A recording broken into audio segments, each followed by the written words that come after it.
The top stories of the hour, an expert said Addis Ababa is raising as tourism conference hub.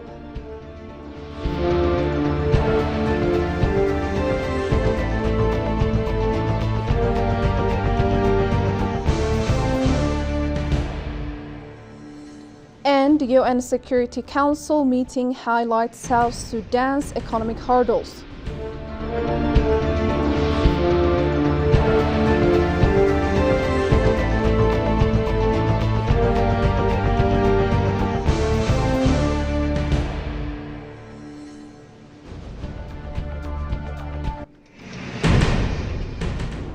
Hello and welcome to EBC World, the Voice of Pan-Africanism. I'm Hikma Tamam with the news for the hour. To stay with us.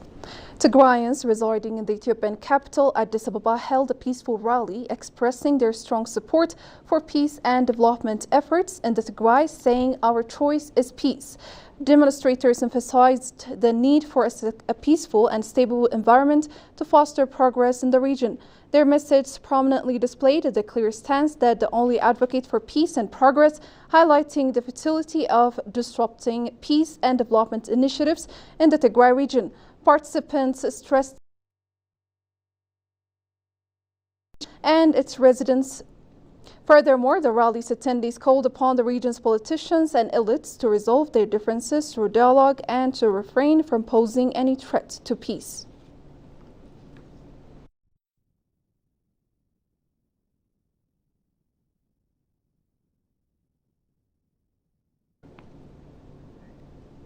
Ethiopia and India have reaffirmed their commitment to strengthening their long-standing relationship with a particular focus on enhanced cooperation in the field of defense. The importance of deepening ties across various sectors was a key topic of discussion during a meeting between Ethiopia's ambassador to India, Fisaha Shaul, and Damo Ravi, Economic Relations Secretary of the Ministry of External Affairs of India. They also discussed ways to bolster India-Africa relations in anticipation of the upcoming India-Africa Forum Summit. Ambassador Fisaha also engaged in talks with Amitabh Prasad, Joint Secretary of the Ministry of Defense of India, where both officials agreed on the significance of fostering stronger defense cooperation between the two nations. Ambassador Fisaha has conveyed Ethiopia's eagerness to work closely with India to further strengthen bilateral ties across multiple fronts.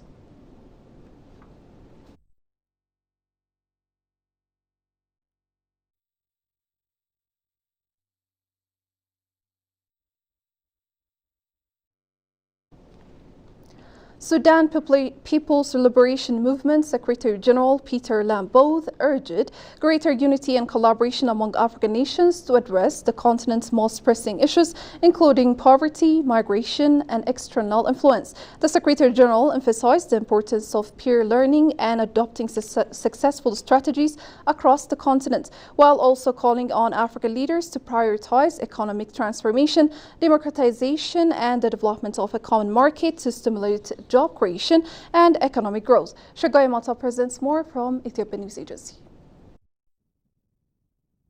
The Secretary General of the Sudan People's Liberation Movement, SPLM, Peter Lamboth, is one of the leaders of foreign sister political parties who attended the Second Congress of Prosperity Party in Addis Ababa. In an exclusive interview with the Ethiopian News Agency, Peter Lamboth, the Secretary General of SPLM, highlighted the need for a united Africa that could position the continent to negotiate with powerful nations and resist external pressures.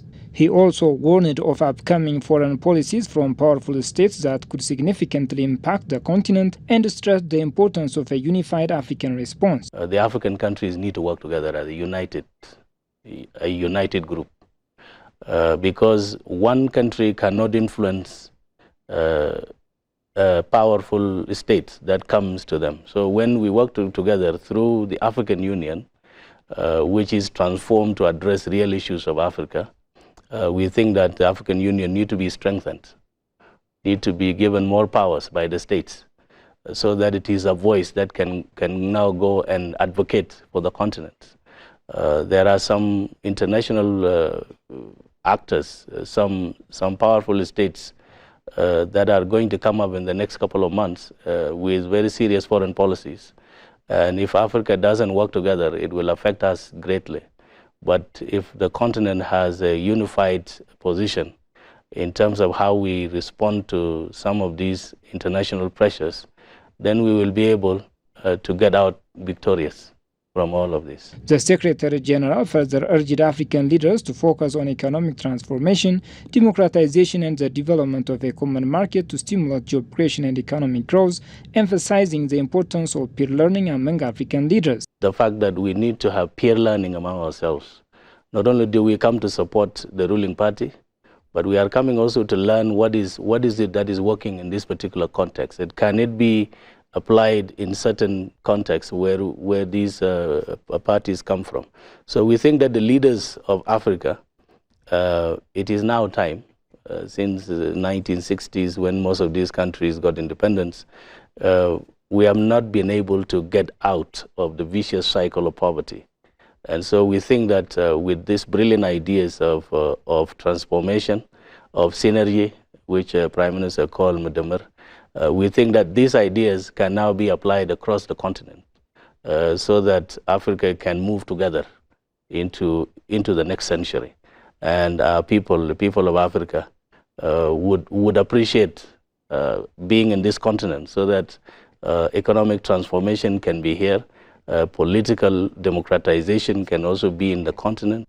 Looking ahead to the upcoming African Union Summit, Secretary General Peter Lambos called on leaders to develop concrete programs and a coordinated development agenda to effectively advocate for the continent's interests on the global stage. Tourism experts says government's unwavering commitment and experts' involvement positioned Addis Ababa as a rising hub for conference tourism. The tourism consultant Komnagar Tekatel suggested Ethiopia to spotlight its infrastructure and rich cultural heritage to boost conference tourism. Gosha Meliso sat down with him and filed the following story. Addis Ababa is emerging as Africa's conference capital, hosting numerous high-profile events and positioning itself as a key player in the global tourism scene. A tourism expert approached by EBC said Addis Ababa's location, government's commitment to the sector, and experts' role makes the capital hub of tourism conference. The basic reason that Addis Ababa is hosting major events are due to the major government commitments, experts' opinion, and at the same time, Addis Ababa is a major connectivity for the airlines businesses. So our location is on the best location to connect all Africans in all directions. So the major reason that we have this opportunity is due to the connectivity and the location. Komnagar Tekatel, managing director for OZE Consultancy, suggested Ethiopia should showcase its rich cultural heritage to reinforce the business. In terms of reinforcing the business, we have to prepare ourselves to showcase our cultures, heritage, and also we have to display the infrastructure that we did in advance for this preparation, and at the same time our experience in arranging such conferences and our previous success issues are the major issues that we have to focus. Conference tourism has a irreplaceable role to attract investors and create job opportunities, he explained. From conference tourism, usually Ethiopia will get in terms of currency issues, and the other one is in terms of exchanging ideas and innovations. At the same time, conference will bring a lot of investors and visitors for the second time. So most of the time when we think of the conference business is not as such similar to the other tourism sectors. The major important issue is we will get a measurable currency flow for the country, so that measurable currency flow will get the country to the next level. So we have to focus on the revenue part, the preparation, and at the same time it will create the biggest job opportunity.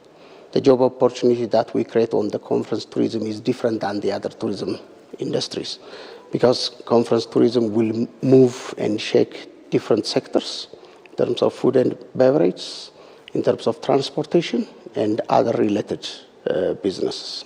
Kumnagar highlighted tourism infrastructures need to be supported by technology. Facility development is a major thing. In terms of technology, we have a lot of developments at this time in terms of infrastructure, but it has to be supported by technology. Technology is a major issue that we have to focus for organizing any type of conferences. The second thing is preparing a matching platform or a matching technology for B2B businesses. This is very important. Usually when we have any type of conferences, most of the time we are not focusing on the other type of businesses behind. So we have to create such type of platforms like a B2B matching trade platforms. Noting that Ethiopia has established a convention bureau for conference tourism, the expert urged the center to be well equipped both in finance and capacity. And now finally, South Sudan faces instability amid Sudan conflicts, economic crisis, and election concerns. The ongoing conflict in Sudan is destabilizing South Sudan, exacerbating economic difficulties and political uncertainty, according to UNMISS head Nicholas Haysom at a February 5 Security Council meeting. The conflict has led to unrest, rising food prices up to 200%, high inflation 107%, and delayed government salaries 10 months. Oil export interruptions due to pipeline damage in Sudan are further straining the economy. UNMISS has been asked to vacate part of its headquarters, creating logistical challenges. Concerns about the integrity of upcoming elections are growing, with Edmond Yakani of CEPO emphasizing the need for a prompt political decision, unity among forces, and timely funding. While recognizing delays, South Sudan's representative Cecilia Adot Majok Adeng assured the Security Council efforts to expedite key milestones and preparations for fair elections. Haysom noted growing agreement that further delays to the transitional period are unacceptable. And now, as we wrap up the news for the hour, recap of the top stories once again.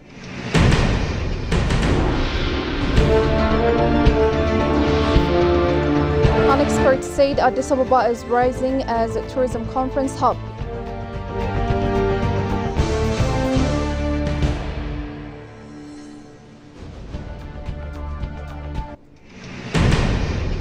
And UN Security Council meeting highlights South Sudan's economic hurdles.